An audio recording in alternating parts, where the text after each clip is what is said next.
ውድ ጠለስ ሚዲያ ቤተሰቦች ሰላም ጤና ይስጥልን። ይህ በጠለስ ሚዲያ ባሳየ ደርቤ የሚቀርበው የሚያዝያ 28 ቀን 2018 ዓ.ም የዘወትር ፕሮግራማችን ነው። በዛሬው ፕሮግራማችን ልዩ ልዩ መረጃዎችን፣ ወቅታዊ ጉዳዮችን፣ ዕለታዊ ፖለቲካዊ አጀንዳዎችን ወደ እናንተ የምናደርስ ይሆናል። ስለዚህ እስከ ፕሮግራማችን ፍጻሜ ድረስ አብራችሁ ትቆዩ ዘንድ በአክብሮት ጋብዘን በቀጥታ ወደ ዕለቱ ፕሮግራም እናልፋለን።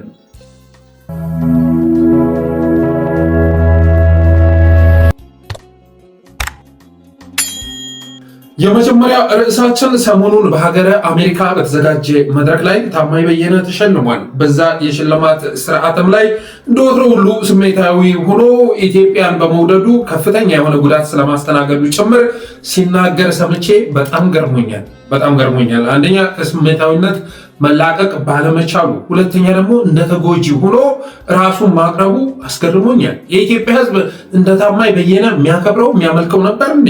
የአማራ ሕዝብ እንደ ታማኝ በየነ የሚኮራበት ሰው ነበረው እንዴ? አልነበረውም።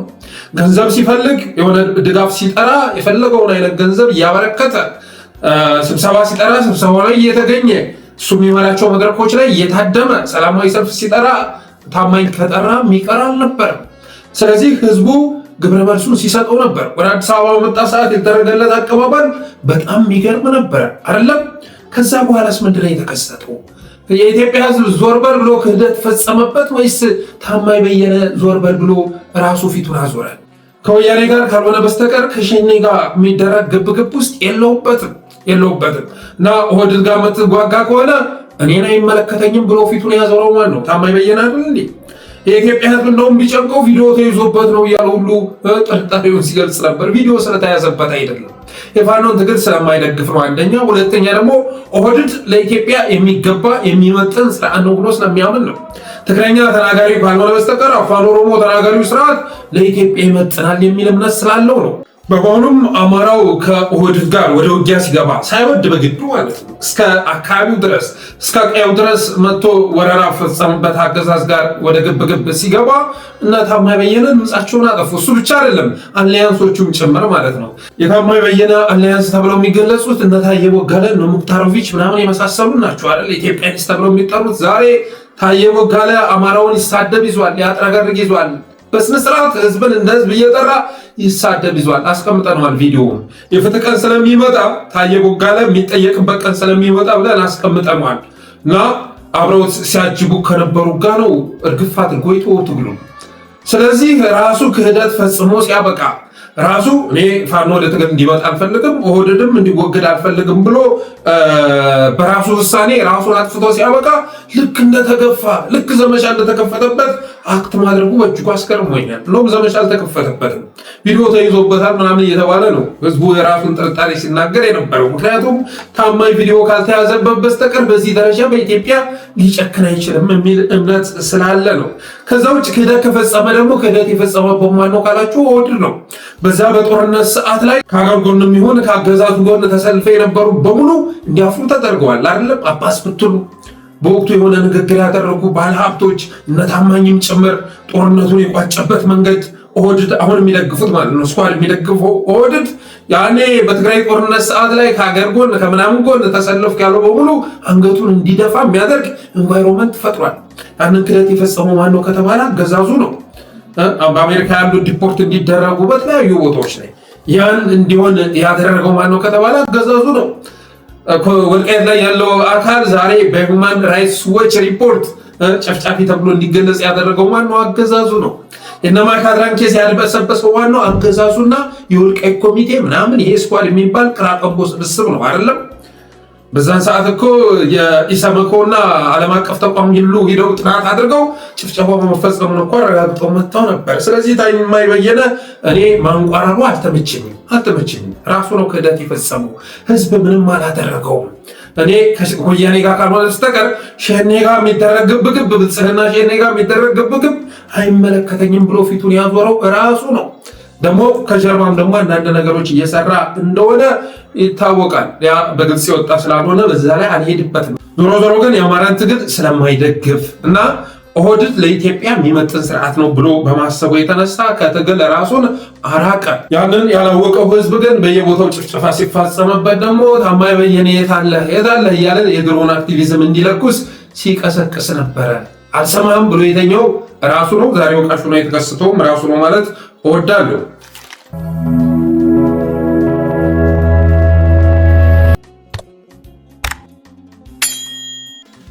ሌላው ዘፈን ኃጢአት ነው ሲል የከረመው የአብይ አህመድና የአዳነች አቤቤ መንግስት አስገራሚ ነገሮች እያደረገ ይገኛል። በፕሮስፐሪቲ ጎስፔል አጥምቆ የለቀቃቸውን የተወሰኑ ፓስተሮችና ኡስታዞች አሰማርቶ ዘፈን ሐራም ነው፣ ዘፈን ኃጢአት ነው የሚል ፕሮፓጋንዳ ሲነዛ የከረመው አገዛዝ የጥላሁንን፣ የአሊቤራን፣ የሃጫሉን፣ የማህሙድን ምናምን የሌሎችንም ጭምር ሐውልት ሰርቻ አስመረኩ እያለ ይገኛል። አይ ኦህዴድ እኮ በጣም የሚገርም ስብስብ እኮ ነው። ትናንት የተናገረውን የማይደግም ትናንት የተናገረውን የማያውቅ ዘፈን ኃጢአት ነው ሲል ከከረሙ በኋላ ትናንትና ደግሞ የአርቲስት ሐውልት አሰራው እያለ ሲያስመርቅ ነበር። ዘፈኑን ማን ሰምቶላችሁ ነው? ዘፈን ሐራም ከሆነ ዘፈን ኃጢአት ከሆነ መቼም እናንተ ታዳምጣላችሁ ብለን አናስብም። ማን ተርጉሞ ነግሯችሁ ነው? ስለዚህ ዘፍኗል፣ ስለዚህ ሐውልት ያስፈልገዋል ብሎ የነገራችሁ ማን ነው? ዘፈን ኃጢአት ከሆነ የኃጢአተኛ ሐውልት መስራትና የኃጢአተኛ መታሰቢያ መትከል ኃጢአት አይደለም ወይ? እስኪ መልሱልን። ዘፈን ኃጢአት ነው የምትሉ ሰዎች የኃጢአተኛ ሐውልት መስራትስ ምን ይሄ ነው? ኃጢአት አይደለም ወይ ብለን መጠየቅ እንወዳለን። ነው ዘፈኑን ኃጢአት የሚያደርገው ግጥሙ ነው። ዳስጣል ብሎ በዘፈኑ ነው እንዲህ ኃጢአት የሚያደርገው? የህዝብን ብሶት የህዝብን ለቅሶ መጋራቱ ነው እንዴ ሐራም ወይም ደግሞ ኃጢአት የሚያደርገው? ከዛ ውጭ ግን የሚያስጨፍር ሙዚቃ ከሆነ ችግር የለውም ማለት ነው። አልገባንም። ሰሞኑን የተከፈተው ዘመቻና ትናንትና የተሰራጨው ፕሮግራም አብሮ የሚሄድ አይደለም። ዘፋኞችን አዝማሪ እያልክ ስታንቋሽሽ ከርመህ እንደገና በየቦታው የአዝማሪ ሐውልት ሰራው እያሉ ማሳየትና ምስጋና መጠበቅ ምን የሚሉት እንደሆነ ግልጽ አይደለም። ለነገሩስ ዛሬ ሐሳውያንን አሰማርተው ዘፈን ኃጢአት ነው የሚሉ እና አብይ አህመድ ኮንሰርት ያለበት ቦታ እያነፈነፉ የሚጨፍሩ ነበር ትናንት። ያው እንደምታዩት አብይ አህመድ ሰማያዊ በሰማያዊ ሆኖ እስክስ የሚለው እሱ ነው እና ትናንትና እንደዛ ሲያደርጉ የነበሩ ናቸው።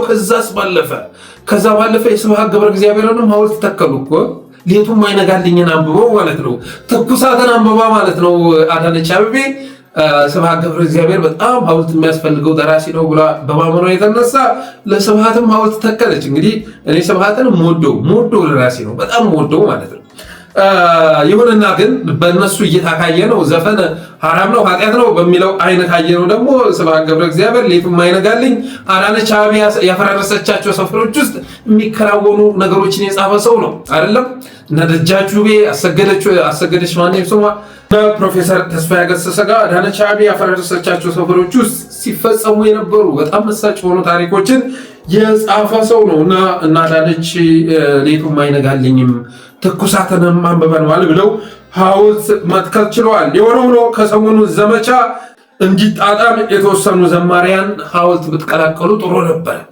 ከሰሞኑ ዘመቻ ጋር አብሮ እንዲሄድላችሁ የተወሰኑ ዘማሪያንም ጭምር ሐውልት ጣልጣል ብታደርጉ ጥሩ ነበር። ጠቅላላ ዘፋኝ ሆነ ብዬ ነው ያስገረመኝ። ደግሞ በዚህ ዝግጅት ላይ የተገኘው አርቲስት ነዋይ ደበበ የሚከተለውን እጅግ አስገራሚ ንግግር ማድረጉ ነው። ኢትዮጵያ እንደገና የተወለድንበት ቀን ይመስለኛል። የዛሬው ዕለት ለመንግስት ትልቅ ግምት ሰጣለሁ። አስበው እንዲህ አይነት ነገር ማድረጋቸው ተረስተው ይቀሩ ነበር። ይሄ ግን የዘላለም ነው። ውብ የሆኑ ኢትዮጵያውያን አዲስ አበባ ገና ታባለች፣ ገና እንጽፍላታለን፣ እንቀኝላታለን። በእውነት ክብርት አዳነች አቤቤን እጅግ በጣም አመስግኑልኝ።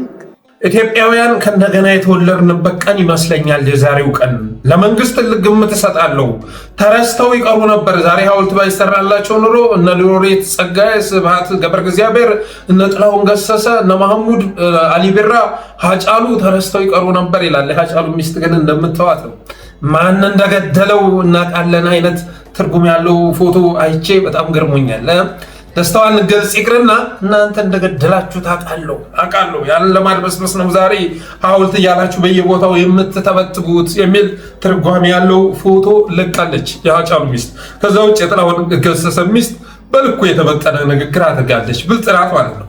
ይሄኛው ግን መረበው ነው አይደበበ ስሜቱን መቆጣጠር የማይችለው መድረክ ላይ ወይ ደግሞ ሚዲያ ላይ ባወጣችሁ ቁጥር መዝረክረክ መግለጫ የሆነው ነው አይደበበ ኢትዮጵያውያን ከእንደገና የተወለድንበት ቀን ይመስለኛል አለ።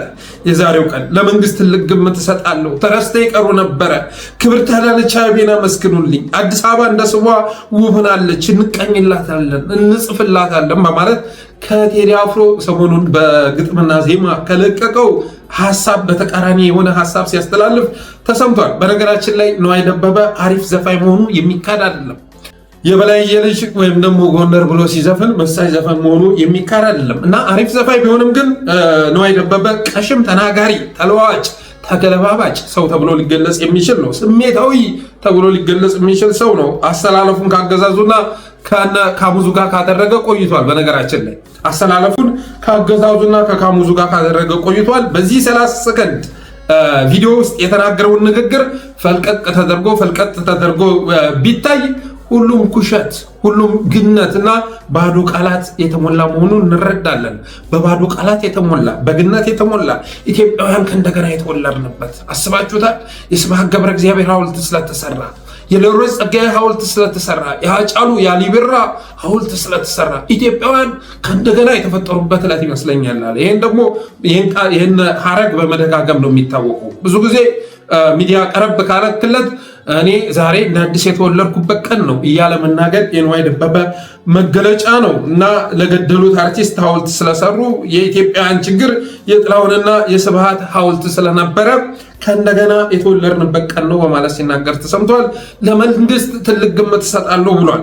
ተረስተው ይቀሩ ነበር ብሏል። አዳነች አቤቤ ሐውልት ስለሰራ የጥላሁን ገሰሰ ያው ሆነ በማለት ሲናገር ተሰምቷል። ይህም ግነት ነው። እንደውም እና አዳነች አቤቤ ሐውልት የሚሰሩለት ሰው ትናንት የነበረው በህዝብ ልብ ውስጥ የነበረው ነገር ይቀንሳል፣ ይንኮታኮታል። እንኳን በህዝብና በትውልድ እንዲታሰብ ሊያደርጉት ይቅርና ክብርት አዳነችን አመስግኑልኝ አለ። ደግሞ ሌላው ንግግር አስገራሚ ንግግር ደግሞ ይሄ ነው። ክብርት አዳነችን አመስግኑልኝ፣ አዲስ አበባ ህዝብ ሆይ ውጣና ሰፈርህን ጠራርጋ የዴሞግራፊ ለውጥ ያካሄደችብህን ያደህየችን በራስ ከተማ ውስጥ ተወዳድረ ስራ እንዳትቀጠር ያደረገችን ከንቲባ ሐውልት ስለሰራች ውጣና አመስግኑልኝ በማለት ሲናገር ተሰምቷል። ችግሩ ይህም ማለቱ እንዳይመስላችሁ ታዲያ ነዋይ ደበበ ይህም ማለቱ አይደለም፣ መጸጸቱ እንጂ ትናንት የተናገረውን ከነገ ወዳ አዲስ ቀን ሲመጣ የማይደግም መሆኑ ነው አስቸጋሪው ነገር። ይሄ ደግሞ ከዚህ በፊትም ባደረገው ነገር ታይቷል። መለስንም ሲሞት ወፍ እንኳን ሲሞት ያለቅሳል የኢትዮጵያ ሕዝብ እንኳን ሰው። ስለዚህ ሀገሬ ስመጣ የለውጥ ድባብ አይባት ነበርና መለስ ሲሞቱ ዘፈንዘፍኛለሁ። ታዲያ የኢትዮጵያን ሕዝብ መልሼ ይቅርታ ጠይቄያለሁ። ለምን አሰብን ለካ ባደራ ያስረከቡት እሳቸው መሆኑን አሁን ነው በደንብ የገባኝ የመጣው። ያኔ ውስጤ ቢኖር ኖሮ ያን ዜማ አላወጣውም ነበር። ቀይ ባህርን የሚያክል ትልቅ ሀብት ግመል አጠጡበት ብለው ሰጥተው እኛው አስተማሪነትና ወታደርነት ብቻ ነበር በዛ ዘመን። እንደ አስተማሪ አታጭም የትም ቦታ። የአንድ ከተማ ኮከብ ወይ አስተማሪ ነው ወታደር ነው። ስለዚህ ወታደር ሆኖ ከፊት ከመሞት ዘፋኝ ሆኖ ከኋላ ኧረ ጎራው ማለቱ አይሻልም? ምረጭ ብትባይቱ ነው እንት ከልጅነቴ ብልጥ ነኝ። የኔ ዓላማ ሞትን ማምለጥ ብቻ። ወታደር ሆኖ ከፊት ከመሞት ከኋላ ሆነኝ ኧረ ጎራው ማለቱ እንደሰማችሁት በአንድ ወቅት ሀገሬ ስመጣ የለውጥ ድባብ ስላየው ለመለስ ዘፍኜ ነበር፣ አልቅሼ ነበረ። ግን ይቅርታ ጠይቄያለሁ። ለምን ይቅርታ ጠየቅኩ አለ። አሰብን ለካ ባደራ ያስረከቡት እሳቸው መሆናቸው አሁን ነው የገባኝ። ያኔ ባውቅ ኖሮ አልዘፍንላቸውም ነበር በማለት ይቅርታ መጠየቁን ሲናገር ተሰምቷል። ነገ ደግሞ አዳነችን አመስግኖ ያልኩት በአዲስ አበባ ስትሰራው የነበረውን የዲሞግራፊ ለውጥ ስላላወቅኩኝ ነው። ኢትዮጵያን ከእንደገና የተወለዱበት ቀን ነው ያልኩት እየሞትን ባለንበት ሰዓት ነው ብሎ ይቅርታ ለመጠየቅ እንደሚመጣ ጥርጥር የለውም። ትናንት እንደውም በመለስ ጊዜ ያደረገው ነገር እንደው ፎርዛት ማተር እንደ ጥፋት የሚቆጠር ላይሆን ይችላል። ምክንያቱም በመለስ ጊዜ በኢህአዴግ ጊዜ ኢትዮጵያውያን ቢያንስ እንኳ በመላው ዓለም ያለምንም ፍርሃት ያለምንም ስጋት የሚንቀሳቀሱበት ሀገር ነበራችሁ አይደለም። አንዳንድ ቦታ ላይ ጥቃት ቢፈጽም እንኳ ራሱ አገዛዙ ካልሆነ በስተቀር እንቅፋት እንኳ በጠራራ ፀሐይ ሰውን የማይመታበት ሀገር ተፈጥሮ ነበር። እንደፈለግ መንቀሳቀስ ትችል ነበር። ትልልቅ የሆኑ ስራዎችን ባታገኝ በትንንሽ የሆኑ መደቦች ላይ የስራ ዘርፎች ላይ የመሰማራት እድል ነበራቸው። የአዲስ አበባ ልጆች በዚህ ደረጃ በራሳቸው ከተማ ውስጥ ባዳ የሆኑበት ጊዜ አልተፈጠረም ነበር። ስለዚህ የነበረውን የለውጥ ድባብ አይቶ ከግድቡ መጀመር ጋር ከምን ጋር ተያይዞ ትናንትና ያንን ማድረጉ ቀላል ነው። አሁን ከሰራው ጥፋት ይልቅ ትናንቱ ጋር የሚወዳደር አይደለም ማለት እወዳለሁ። ብልጠት ብሎ የሚናገረው ራሱ ጅልነት መሆኑን ትረዳላችሁ። በዚያ ዘመን ከአስተማሪና ወታደር ነበር ምርጫው፣ አስተማሪና ወታደር ነበር ምርጫው። ወታደር ሆኖ ከፊት ከመሞት ከኋላ ሆኖ ረጎራው ማለት በማለት የዘፈንኩት ስለዛ ነው ይላል። ከልጅነት የብልጥ ነኝ ይላል። ብልጥ ነኝ ብሎ ግን ጅል መሆኑን ነው የሚነግራችሁ። የኔ ዓላማ ቤትም መልኩ ቢሆን ሞትን ማምለጥ ነው በማለት ሲናገር ትሰሙታላችሁ። እንግዲህ ዛሬም ቢሆን ስለ አዳነች እነዛ ብዬ የተናገርኩት ሞትን ለማምለጥ ፈልጌ ነው ብሎ ነገ ወጥቶ እንደሚናገር የሚያጠራጥር አይደለም። በተረፈ ግን ነዋይ ደበበ አሰላለፉ ከአገዛዙና ከካሙዙ ጋር መሆኑ መረሳት የለበትም። የተለያዩ መድረኮችም ላይ እየታደመ አርቲስቶችን እየቀሰቀሰ የብልጽግና ድግስ ከሚያደርጉ ሰዎች መካከል አንዱ አርቲስት ነዋይ ደበበ መሆኑ መታወቅ አለበት።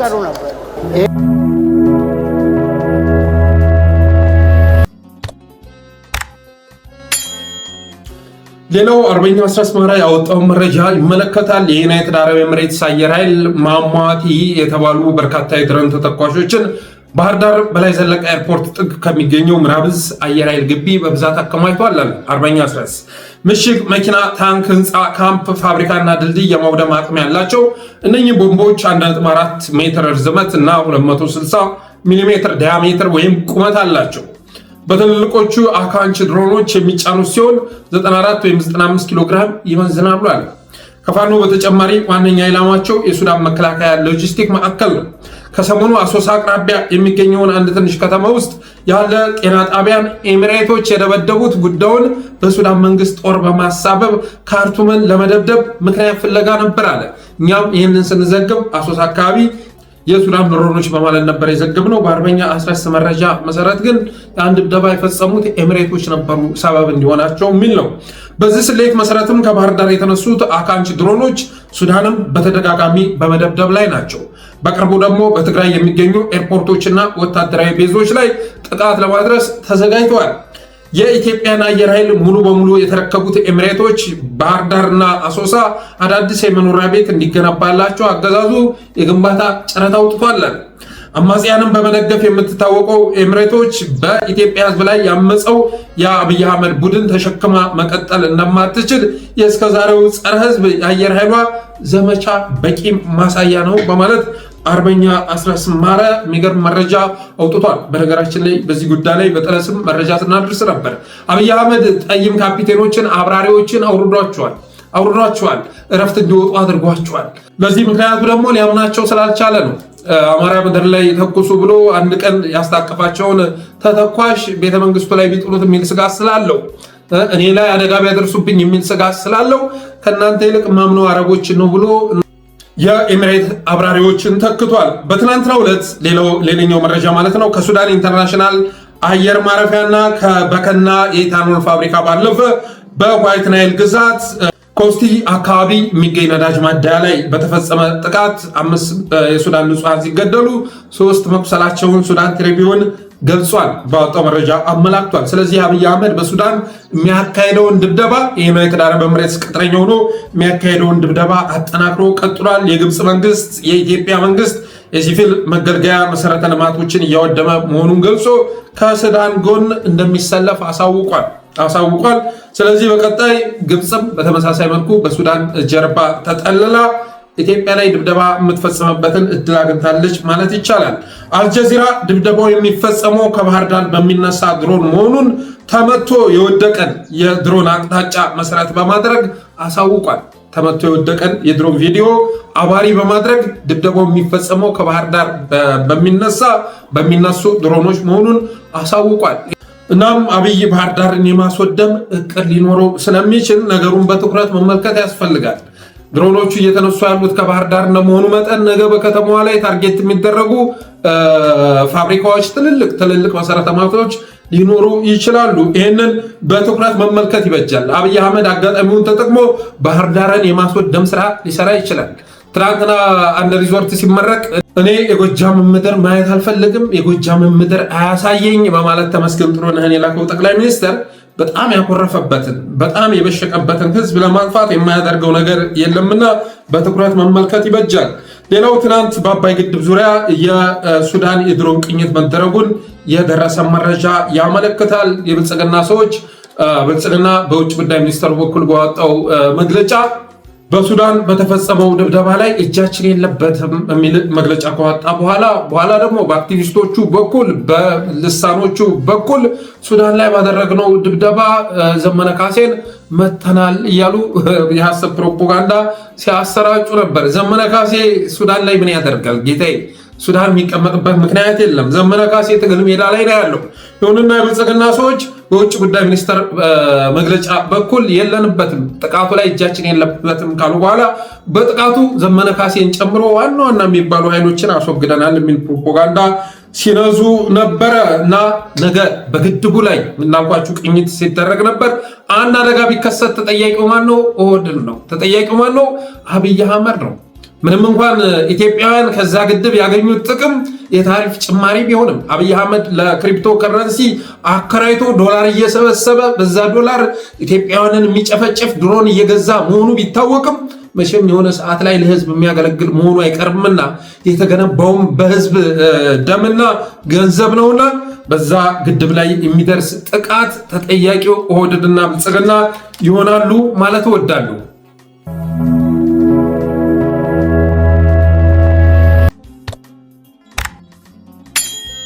ሌላው የህወሓት ምክር ቤት መመለስና የደብረ ጽዮን ፕሬዝዳንት መሆንን በተመለከተ በአፋብን ስም ትናንትና አንድ ፌክ መግለጫ ወጥቶ ነበር። በአፋብን ስም እንኳን ደስ አላችሁ የሚል ለትግራይ ህዝብ ማለት ነው። የምትፈልጉትንም ፕሬዝዳንት የፈለጋችሁትንም ድርጅት እንደገና ማዋቀር ስለቻላችሁ፣ የምትፈልጉትን ምክር ቤት ማዋቀር ስለቻላችሁ እንኳን ደስ አላችሁ የሚል ፌክ መግለጫ ወጥቶ ነበረ። በበኩሌ ግን ያ ፌክ መግለጫ እውነት የሚሆንበት ቀን ይናፍቀኛል። ይሄ ደግሞ ዋን ዌይ ሳይሆን ሁለትዮሽ በሆነ መልኩ ከትግራይም ከአማራም አማራ ክልል ላይ አንድ ስኬት ሲመዘገብ ከትግራይ ክልል እንኳን ደስ አለ ወገን ወይ እንኳን ደስ ያለ የሚል መግለጫ የሚወጣበት ቀን ይናፍቀኛል። ትናንትና በአፋብን ስም የወጣው መግለጫ እውነት የሚሆንበት ቀን ይናፍቀኛል።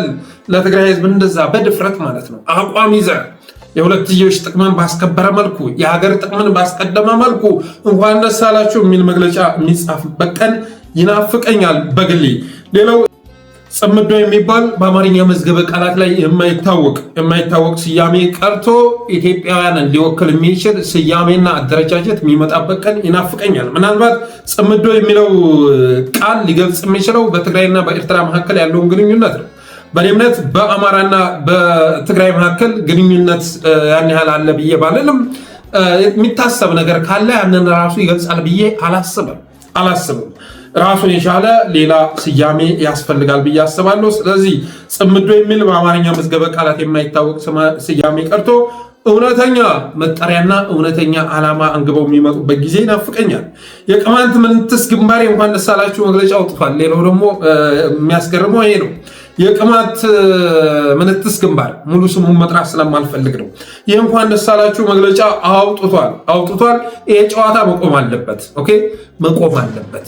የቅማንት ኮሚቴ አገው ሸንጎ ምናምን እያልክ እዛ ዝባዝንኪ ውስጥ ገብተህ የምትዳክር ከሆነ አማራ ጋር ልትሰራ አትችልም። ይህም መረዳት ያስፈልጋል።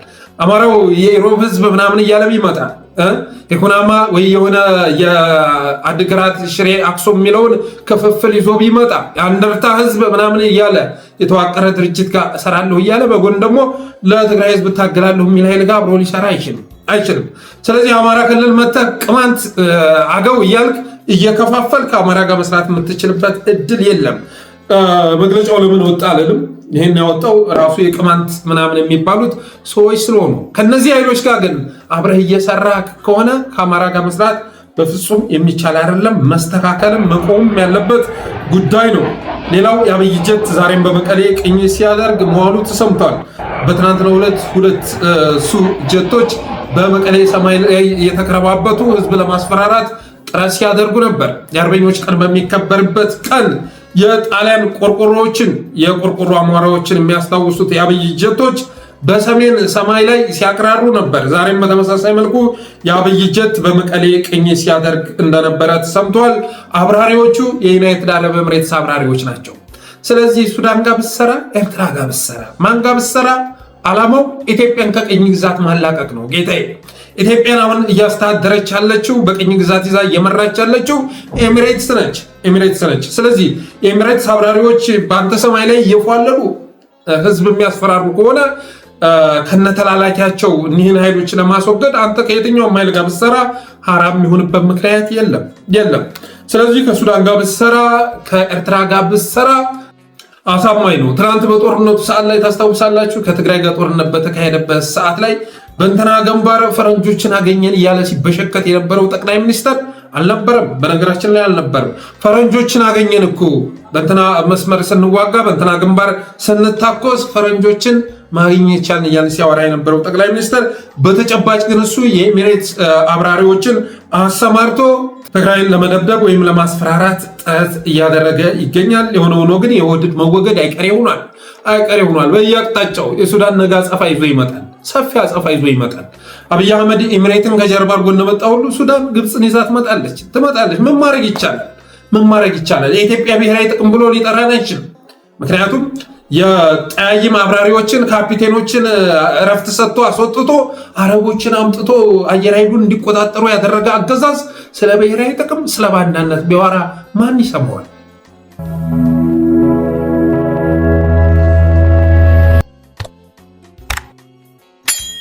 ግብረ ኃይል ተቋቁሟል። በጣም አደገኛ ግብረ ኃይል ተቋቁሟል። ጋይስ የደረሰኝም መረጃ መሰረት አድርጌ ነው የምነግራችሁ። በጣም አደገኛ የሆነ ግብረ ኃይል ተቋቁሟል። የአማራን ትግል የሚጠልፍ የአማራን ትግል የሚያከሽፍ ግብረ ኃይል ተቋቁሟል። ከተለያዩ ኃይሎች የተውጣጣ ግብረ ኃይል ተቋቁሟል። አንዱ የአዲስ አበባ ሚዲያ ካውንስል በሚል ስያሜ የሚጠራ ነው። እነ ቴዎድሮስ ከበደ የሚመራ ማለት ነው። ቴዲ ከበደን ታውቁታላችሁ። በእነ ቴዲ ከበደ በእነ ሀብታሙ በሻ የሚመራው አንዱ የአዲስ አበባ ሚዲያ ካውንስል የሚባለው ነው። እዛ ውስጥ እስኳድ አለ፣ ሀሳዊ የዜግነት ቁማርተኛው አለ፣ አማርኛ ተናጋሪ ቱለማዎች አሉ። ለምሳሌ ሀብታሙ በሻ ብትወስድ ቱለማ ነው፣ የቱለማ ኦሮሞ ነው። አስተዋል። አዲስ አበባን ህዝብ ከኦህዴድ መዳፍ አላቆ ለፋኖ ሲያስረክብ አስተዋል። እኔ እኮ የዚህ የነጋልሽ አስተሳሰብ እኮ በእጅጉ ነው የሚገርመኝ፣ በጣም በእጅጉ ይገርመኛል። ከቱለማ ገብነ ተሰልፎ እንደገና ኦህዴድን አሸንፎ ፋኖን አምጥቶ አዲስ አበባ ፖለቲክስ እንዲያስተካከል ማለት ነው። እውነቱ ግን አይደለም። እነዚህ ሁሉ ኃይሎች የተሰባሰቡት በአዲስ አበባ ስም አማራውን ለመታገል ነው። አባቴ የአማራ ብሔርተኝነትን ለማጨንገፍ ነው። በሰሜኑ መካከል ተፈጥሯል ብለው የሚያስቡትን ጥምረት ለማክሸፍ ነው። ምክንያቱም በመጀመሪያ ዙር አፋሕድ የሚባል ድርጅት መስርቶ የትግራይ እንትኖች ደበደቡን። የሆነ ቦታ ላይ አገዛዙ ሲደበድበው ራሱ ምሬ ወዳጆ የሚመራው የትግራይ ጦር ጨፈጨፈን እያለ ሲጮህ ነበር። አፋሕድ ሲጮህ ነበር። የምትረሱት አይደለም። እና ትግል ሜዳም እያለ ትግራይ ላይ ነበር ሲተኩሱ የነበሩት። በትግራይና በአማራ መካከል ይመሰረታል ብለው የሚያስበው ግንኙነት እንዳይመሰረት ጥረት ሲያደርጉ ነበር። አሁንም ለብልጽግና ከፈረሙ በኋላ ወደ ሚዲያ ብቅ ብለው የሚያወሩት ይህንኑ ነው። ስለዚህ አፋሕድ በሚባለው ድርጅት በኩል ያን ትግል ሲያካሄድ ቆየ። መጨረሻ ላይ ያው አበቃ ማለት ነው።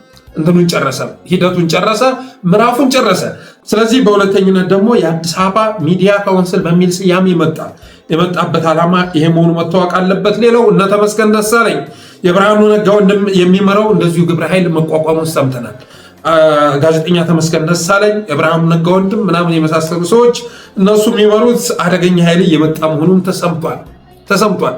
እኔ ይሄንን ባልናገር ደስ ባለኝ። እንደ ተመስገን ደሳለኝ የምወደው ጸሐፊ አልነበረም፣ የማከብረው ጸሐፊ አልነበረም። እንደ ታማኝ በየነ ሁሉ ከማከብራቸው ሰዎች አንዱ እሱ ነበር። ይሁንና አይታችሁ ከሆነ እስካሁን ባለው ጊዜ ሁሉን ያለው ሁሉ መክሊቱን ሰውቶ ከዛ በፊት የሚታወቅበት ማንነቱን ሰውቶ ድምፁን አጥፍቶ የተቀመጠው የሚመጣውን ኃይል ስለማይቀበለው ነው። ፋኖ የሚባል ኃይል ከአማራ ብራክ የወጣ ኃይል ወደ ስልጣን እንዲመጣ ስለማይፈልግ ነው። በሁለተኝነት ደግሞ ኦህዴድ ለኢትዮጵያ የሚመጥን ስርዓት ነው ብሎ ማመኑ የተነሳ ነው። ኦህዴድ አገዛዝ ጋር እየሰራ በመሆኑ የተነሳ ነው። ይህንን ልትረዱ ይገባል። ያን የመሰለ የመጽሐፍ መክሊት የነበረው ሰውዬ አዲስ አበባ ላይ አጎንብሶ እንደውም የሆነ ሰዓት ላይ ያለፈውን ፋይል እንደገና ከመዝገብ ቤት አውጥተው አንቀሳቅሰው ስለነበረ ፍርድ ቤት ሲመላለስ ነበረ። አሁን ላይ ግን ያም ተዘግቶ አገዛዙ ጋር እየሰራ ነው። በወያኔና በአፋብን መካከል በአማራና በትግራይ ኃይሎች መካከል ምንም አይነት ግንኙነት መኖር የለበትም። ይህን ግንኙነት ማፈራረስ ያስፈልጋል።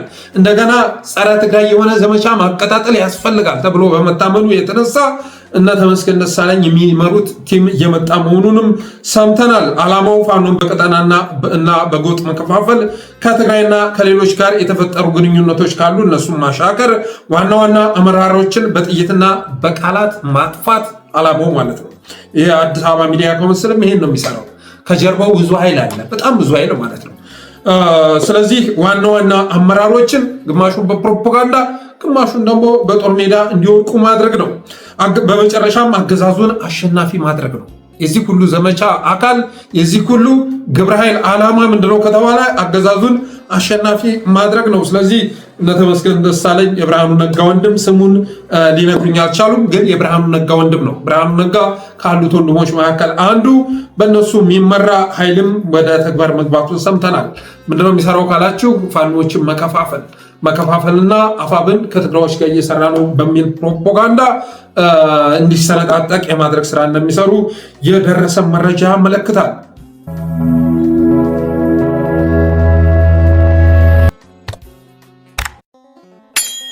ምኒልክ ዕዝ ሻለቃ ድርሳንን ሰብሳቢው አድርጎ ሹሟል። አርበኛ ወንድሙ ማሩን ደግሞ ወታደራዊ መምሪያ ኃላፊ አድርጎ ሹሟል። ይሄ ትልቅ ብስራት ነው፣ ለአማራ ሕዝብ ትልቅ ብስራት ነው። ባለፈው ለፋኖ ይድረስ ለፋኖ በሚል ርዕስ በጻፍኩት ጦማር ያስተላለፍኩት መልእክት ዋነኛው ዓላማ ይሄ እንዲመጣ ማድረግ ነው። ከነ ሲሳይ ገና በተቃራኒ ከነ ኤርሚያስ ለገሰ ፕሮፓጋንዳ በተቃራኒ ሆኖ መከሰት ያስፈልጋል በማለት ነበር መልእክት ያስተላለፍ ነው። ስለዚህ ምኒልክ ዕዝ የነበረውን ውርክብ ሁሉ ፈቶ በውስጡ የነበረውን ችግር ፈቶ ሻለቃ ድርሳንን የዕዙ ሰብሳቢ አድርጎ መጥቷል። ስለዚህ የአማራ ሕዝብ ትናንትና ትልቅ ብስራት የሰማበት ዕለት ነው ማለት ይቻላል። ሌላው የኢትዮጵያ ኤምባሲ በሳውዲ ዋና ስራ አስኪያጅ ነኝ የምትል አንዲት እህት የተናገረችውን ንግግር ይመለከታል። እስኪ ሰምተን እንመለስ። የኢትዮጵያ ኤምባሲ ዋና ስራ አስኪያጅ ነኝ እዚህ አረብ ሀገር ውስጥ የኦነግ ሳይሆን የኢትዮጵያ ኤምባሲ የብልጽግና ኤምባሲ በብልጽግና ስር የሚተዳደረው የኢትዮጵያ ኤምባሲ ዋና ስራ አስኪያጅ ነኝ። እንግዲህ ካመጣሹ ልንገርሽ ብዬ ነው። ባለ ጊዜ ነኝ። የግድ በጊዜ መጠቀም አለብኝ። ሁላችንም በጊዜው ሁሉም በጊዜው ብሔሩን ያልጠቀመ መንግስት የለም በኢትዮጵያ ውስጥ ከኃይለ ሥላሴ ዘመን እስከ ኢህአዴግ ዘመን። በአሁኑ ሰዓት ግን ልክ ከኢህአዴግ የተማርነው ነገር ነው።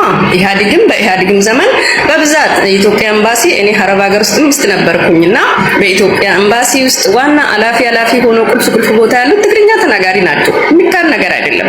በኃይለ ሥላሴም ዘመን እንደዛው ነው። በተረፈ ግን ሁሉም ብሔሩን ያልጠቀመ የለም። እኔም ደግሞ ባለ ጊዜ እስከሆንኩ ድረስ የኢትዮጵያ ኤምባሲ ዋና ስራ አስኪያጅ ነኝ። እግዚአብሔር ይስጦ መንግስታችን እዚህ ጋር ይሄንን ስራ ሰጥቶኛል። በቃ ተመለሰልሽ አይደለ? እንደሰማችኋት ነው። የብልጽግና ኤምባሲ ዋና ስራ አስኪያጅ ነኝ ትላለች፣ ባለጊዜ ነኝ ትላለች፣ ከኢህአዴግ የተማርነው ነው ትላለች። ትናንት ትግረኛ ተናጋሪዎች ነበሩ ትልልቅ ቦታዎችን የያዙት፣ ዛሬ ደግሞ አፋን ኦሮሞ ተናጋሪዎቹ ተረክበነዋል ትላለች። ብሔሩን ያልጠቀመ የለም። ባለጊዜ ስለሆንኩም በብልጽግና ኤምባሲ ውስጥ ዋና ስራ አስኪያጅ ሆኜ ተሹሜ እያገለገልኩ ነው በማለት ስደነፋ ትሰሟታላችሁ። መንግስት ቢሆን ኖሮ ስልጣን ላይ ያለው ይቺ ኤምባሲ ስራ አስኪያጅ ትባረር ነበረ። በዚህ ደረጃ ኢትዮጵያውያንን የሚያገለግል ኤምባሲ ውስጥ የተቀመጠች ሴት ባለጊዜ ነኝ፣ ተረኛ ነኝ፣ ምን አባታችሁ ታመጣላችሁ እያለች ዜጎች ጋር ስትበሻሸቅ አስባችሁታል? ትልቅ ቦታ ላይ ብታስቀምጧቸውም ከትንሽ አስተሳሰባቸው ልታወጧቸዋችን። አስገራሚው ነገር ይሄ ነው። ትልቅ ቦታ ትልቅ ኃላፊነት ላይ ብታስቀምጧቸውም ከትንሽዬ አመለካከትና አስተሳሰባቸው ልታገለግሏቸው ልታዋጧቸው አትችሉም። ስለዚህ ይችመት የብልጽግና ኤምባሲ ትላለች። የብልጽግና ኤምባሲ ዋና ስራ አስኪያጅ ነኝ፣ ባለጊዜ ነኝ፣ ከኢህአዴግ እንደተማርነው ሁሉ ተረኛ ሆነን እየዘረፍን ነው፣ ትልልቅ ቦታዎችን እየተቆጣጠርን ነው በማለት ትናገራለች። እሷ ብቻ አይደለችም፣ ሌሎችም ዛሬ ፌዴራል መስሪያ ቤት ውስጥ ብትሄድ የምታገኘው ተመሳሳይ ቋንቋ የሚናገሩ የአንድ ቤተሰብ አባላትን ነው። እኔ እነዛ ባለስልጣናት የኦሮሞ ሕዝብ ይወክላሉ ብዬ አላስብም። ይቺ ሴት የተናገረችው ንግግር ኦሮሞን ይወክላል ብዬ አላስብም። ምክንያቱም ከኦሮሞ መካከል ተገፊም አለ፣ ጠፊ የሆነም አለ። እየተራበ ያለም አለ አይደለም። በሰላም እጦት የሚታመስ አለ። የወለጋ ኦሮሞን ማንሳት ይቻላል። በተረፈ ግን በዚህ ደረጃ ጠግበውብናል።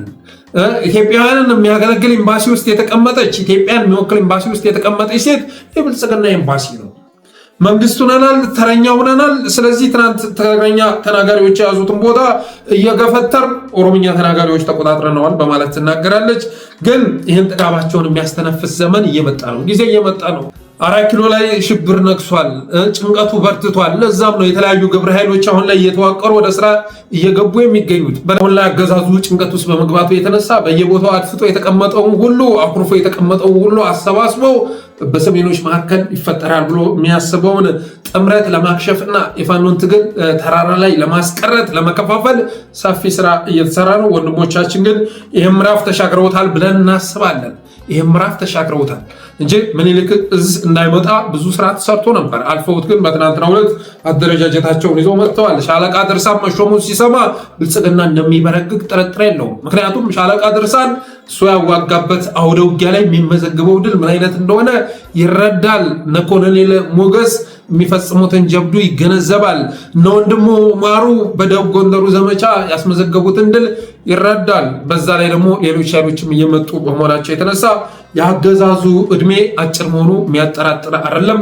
በተረፈ የዛሬው ፕሮግራማችን ይህን ይመስል ነበር። ሰብስክራይብ አድርጉ። እስኪ ሁላችሁ ሰብስክራይብ አድርጉ። ዛሬ ከ84,000 በላይ መብለጥ መቻል አለበት። ሰብስክራይብ አድርጉ፣ ስቲከሮችን አበርክቱ፣ ሜምበር ሁኑ በማለት የዛሬ ዝግጅት ይቋጫለሁ። አመሰግናለሁ።